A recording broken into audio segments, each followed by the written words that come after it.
Some people are called leaders because they hold leadership positions. However, there are other people who demonstrate leadership even though they do not have a formal position. In both cases, the leadership needs to be authentic to be able to have positive impacts on others and their surrounding environments. There are multiple definitions of authentic leadership. These definitions can be categorized into three main groups: the intrapersonal definitions, the interpersonal definitions, and the developmental definitions. Each perspective emphasizes a different aspect of authentic leadership. The definitions that conceptualize authentic leadership as an intrapersonal process focus on the leader and their self-knowledge, self-regulation, and self-concept. Self-knowledge is an individual's understanding of their character and motives.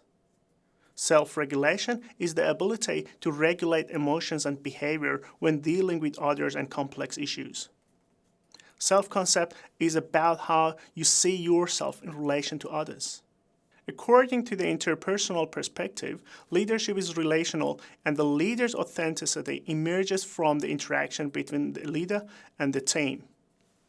Eagley proposes that leader's authenticity derives from two components, both of which are necessary for leadership to be able to lead to positive consequences. The leader endorses values. The values promote the interest of the larger community and are conveyed to followers.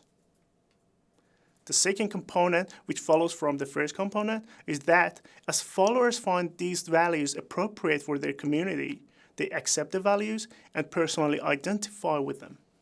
According to the interpersonal perspective, leadership is reciprocal as leaders affect and are affected by others. The third perspective on authentic leadership defines leadership as a developmental process. In this sense, authentic leadership is not a fixed trait. It can be nurtured in people. Avolio and associates define authentic leaders as those who are deeply aware of how they think and behave and are perceived by others as being aware of their own and others' values, moral perspectives, knowledge, and strength, aware of the context in which they operate, and who are confident, hopeful, optimistic, resilient, and of high moral character. From this perspective, authentic leadership develops from the leader's positive psychological qualities and strong ethics. So authentic leadership is more than just being true to oneself. Leaders' decisions and behaviors can have significant impact on the lives of others.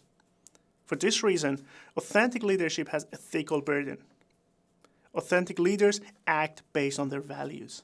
Avolio and his colleagues identify four interrelated dimensions of authentic leadership: self-awareness, internalized moral perspective, balanced processing, and relational transparency. These dimensions are positively related to ethical leadership. Self-awareness refers to the leader's demonstrated understanding of his or her weaknesses, strengths, and the way the leader makes sense of the world and views him or herself over time.